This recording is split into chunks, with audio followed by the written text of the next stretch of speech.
नमस्कार, मैं नेहा शर्मा आपके साथ और आप देख रहे हैं जस्ट इंडिया। खबरों के प्रायोजक हैं रंज care showroom in Rohtak and Bahadurgarh. Showroom पर आएं, टेस्ट ड्राइव लें और गाड़ी बुक कराएं। Oscar super speciality hospital and trauma centre.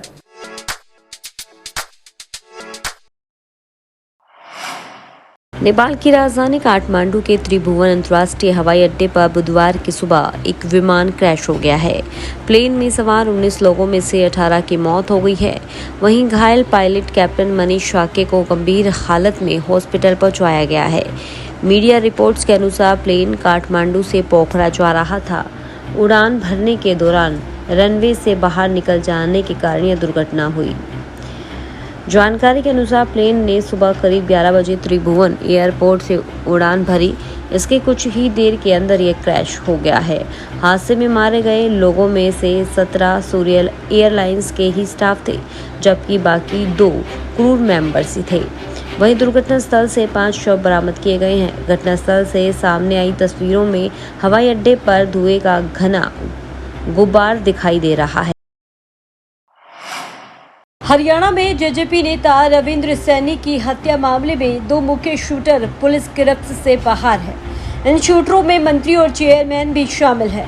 अपराध की दुनिया में शूटरों को इसी नाम से पुकारा जाता है। हांसी एसटीएफ शूटरों के पीछे लगी है। जल्द ही पुलिस दोनों आरोपियों तक पहुंच सकती है। 10 जुलाई को रविंद्र सैनी की हत्या में 11 लोग शामिल थे। इन गुटों के अपराधियों ने हत्या के लिए साजिश रची थी। इसमें मुख्य साजिशकर्ता विकास नेहरा और मुठभेड़ में घायल हुए तोशाम के पिंजोखरा गांव निवासी विकास उर्फ काशी के बीच डील हुई थी। काशी की गांव में ही एक गैंग के सदस्य से रंजिश है। काशी उसकी हत्या करवाना चाहता था। बदले में उसने रविंद्र सैनी की हत्या करने की हामी भरी थी, लेकिन रविंद्र सैनी की हत्या के बाद काशी गुट के लिए हत्या करनी थी, लेकिन इससे पहले ही अपराधी पकड़े गए। इस पूरी साजिश में 11 लोग शामिल हैं। इनमें विकास नेहरा, प्रवीण, रमेश उर्फ योगी, प्रवीण, रविंद्र, योगेश, सचिन, विकास, मंत्री और चेयरमैन शामिल हैं, जो जेल में बंद है। पुलिस की टीमें दोनों मुख्य शूटरों के संभावित ठिकानों पर दबिश दे रही है। इस बजट में आने वाले वक्त में कृषि को अधिक लाभकारी बनाने, अर्थव्यवस्था को अधिक सुदृढ़ करने, औद्योगिक विकास को नई गति देकर अधिक रोजगार सृजन करने का विजन दिखाई देता है। बजट में फसलों की जलवायु के अनुकूल 32 कृषि और 109 बागवानी किस्मों के लिए कृषि अनुसंधान को बढ़ावा देने पर जोर दिया गया है। इससे कृषि प्रधान हरियाणा को बड़ा लाभ होगा। बजट में दलहनों और तिलहनों का उत्पादन बढ़ाने व इनके भंडारण व विपणन को सुदृढ़ बनाने की घोषणा से हरियाणा में फसल विविधीकरण को अपना रहे किसानों को बड़ा प्रोत्साहन मिलेगा।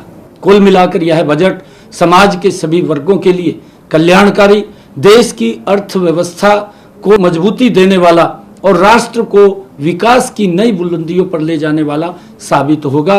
बजट पूरी तरीके से निराशाजनक बजट है। इस बजट में जो देश की ज्वलंत समस्याएं हैं, खास तौर पे, विशेष तौर पे रिकॉर्ड बेरोजगारी और बढ़ती हुई महंगाई, बेरोजगारी और महंगाई को दूर करने के लिए कोई कदम नहीं उठाए गए, कोई आवंटन नहीं किया गया। इस बजट में बड़े जो हमारे वर्ग हैं, किसान और गरीब, उनको राहत पहुंचाने के लिए इस बजट में कोई कदम नहीं उठाया गया और केवल आंध्र प्रदेश और बिहार, बार बार उन्हीं पे चर्चा होती रही, उन्हीं को आवंटन किया गया, उन्हीं पे फोकस रखा गया और कई प्रदेशों का नाम ही नहीं लिया गया। हरियाणा को बजट में कुछ नहीं मिला, यहाँ तक कि हरियाणा का नाम एक बार भी लेना वित्त मंत्री जी ने ठीक नहीं समझा। अगर वो हरियाणा को भूल गए बजट में, तो हरियाणा की जनता कमल के फूल को भूल जाएगी। रोहतक स्थित पीटीसी सुनारिया में पासिंग आउट परेड आयोजित की जा रही है, जिसमें मुख्य अतिथि के तौर पर हरियाणा के मुख्यमंत्री नायब सिंह सैनी मौजूद हैं। कार्यक्रम को लेकर सीएम सैनी ने परेड का निरीक्षण किया है। प्रशिक्षण लेने वाले पुलिस के जवानों को शपथ दिलाई गई है। शपथ के बाद राष्ट्रीय ध्वज और पीटीसी सुनारिया के ध्वज को सलामी दी गई है। सीएम नायब सिंह सैनी ने कहा है कि साइबर अपराध पर रोकथाम में प्रदेश के प्रत्येक जिला में साइबर थानों की स्थापना की गई है। साइबर रोकथाम के लिए हरियाणा राज्य साइबर अपराध समन्वय केंद्र स्थापना और साइबर अपराध हेल्पलाइन 1930 को शुरू की गई है। खुशी है कि साइबर अपराधों से जुड़ी चुनौतियों का सामना करने के लिए गुरुग्राम में देश का पहला digital investigation and technical analysis centre स्थापित किया गया है। पुलिस महानिदेशक शत्रुजीत कपूर ने कहा है कि 1265 जवान शामिल हुए हैं और 1021 ग्रामीण और 244 शहरी पृष्ठभूमि से है। जवानों को हथियारों, नए कानून और लोगों के लिए काम करने की ट्रेनिंग दी गई है। पुलिस कर्मियों की ट्रेनिंग पूरी होने के बाद यह पासिंग आउट परेड आयोजित की गई है। परेड में पास आउट हुए हैं और आज से वो हरियाणा पुलिस की एक नई शक्ति बन करके लोगों को जिसका लाभ मिलेगा, आज वो शामिल हो रहे हैं। मैं सभी 1265 जवानों को, उनके परिवारजनों को बहुत बहुत बधाई और शुभकामनाएं देता हूं। मेरे लिए गर्व का क्षण है कि मैं ऐसे जवानों के बीच में, जो सरकार ने जिस प्रकार से भर्ती प्रक्रिया ट्रांसपेरेंसी की है, बिना पर्ची बिना खर्ची के ये हजारों युवा साथी जो हरियाणा पुलिस के अंदर सेवाएं देंगे, मुझे ये भी गर्व है कि हरियाणा पुलिस की ताकत और बढ़ेगी और उस ताकत से हरियाणा के लोगों को जो पुलिस से सहयोग, सुरक्षा का भाव होता है, पुलिस के इन जवानों में हरियाणा पुलिस के साथ मिलते हुए ये और प्रकट होगा। क्योंकि हम देखते हैं कि हरियाणा पुलिस पहले भी, चाहे कोई क्रिमिनल है या कोई नशा के अंदर लिप्त होता है, ऐसे लोगों के खिलाफ सख्त कार्रवाई करके कहीं ना कहीं उनको सज़ा दिलवाने का काम भी हमारे ये पुलिस के जवान करते हैं। आज 1265 हमारे जवान पुलिस, हरियाणा पुलिस के अंदर शामिल हुए हैं। मैं पुनः उन सबको बहुत बहुत बधाई और शुभकामनाएं देता हूं। उनके उज्जवल भविष्य की कामना करता हूं। उनके हरियाणा के करनाल के इंद्री क्षेत्र में उड़ाना गांव में पति ने पत्नी की निर्मम हत्या कर दी। जी हां, आरोपी ने बेटी के सामने ही उसकी मां पर कस्सी से कई वार किए। हमले में घायल 45 वर्षीय नेहा ने अस्पताल में इलाज के दौरान दम तोड़ दिया। पुलिस ने मृतका के बेटे रजत की शिकायत के आधार पर आरोपी पिता राजेंद्र के खिलाफ केस दर्ज किया है। बताया जा रहा है कि राजेंद्र और उसकी पत्नी नेहा के बीच में घरेलू विवाद चल रहा था, जिससे गुस्साए राजेंद्र ने अपनी ही पत्नी को मौत के घाट उतार दिया। आरोपी ने पत्नी की गर्दन, सिर और बाजू पर कस्सी से कई वार किए। महिला की निर्मम हत्या से गांव में दहशत का माहौल है।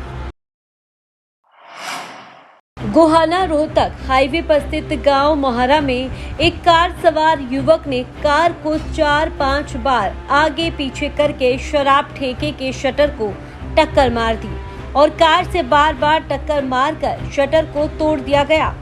इससे ठेके में रखी फ्रिज और शराब की काफी बोतलें टूट गई। शराब ठेके के अंदर सेल्समैन की जान पर आफत बन गई और वो बार बार कहता रहा, ओ भाई कौन है तू, क्यों मारने लग रहा है। उसके चिल्लाने के बावजूद वो नहीं माना। इसके बाद कार लेकर चला गया। ये घटना ठेके पर लगे सीसीटीवी में कैद हो गई है। इस घटना की शिकायत ठेकेदार ने पुलिस को दी है। पुलिस ने अज्ञात के खिलाफ मामला दर्ज कर मामले की जांच शुरू कर दी है। तकरीबन 1:30 बजे एक वोक्सवैगन गाड़ी उसके बंद शराब के ठेके के शटर में बार बार टक्कर मार रही थी। 4-5 बार टक्कर मारी है उसने। जिससे उसकी दुकान का शटर टूट गया। वह फ्रिज व शराब की बोतलों को भी काफी नुकसान हुआ है। फिर वह चालक विकास को धमकी देते हुए वहां से भाग गया। शिकायत पर पुलिस ने मामला दर्ज कर जांच शुरू कर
खबरों में फिलहाल इतना ही। देखते रहिए जस्ट इंडिया। नमस्कार।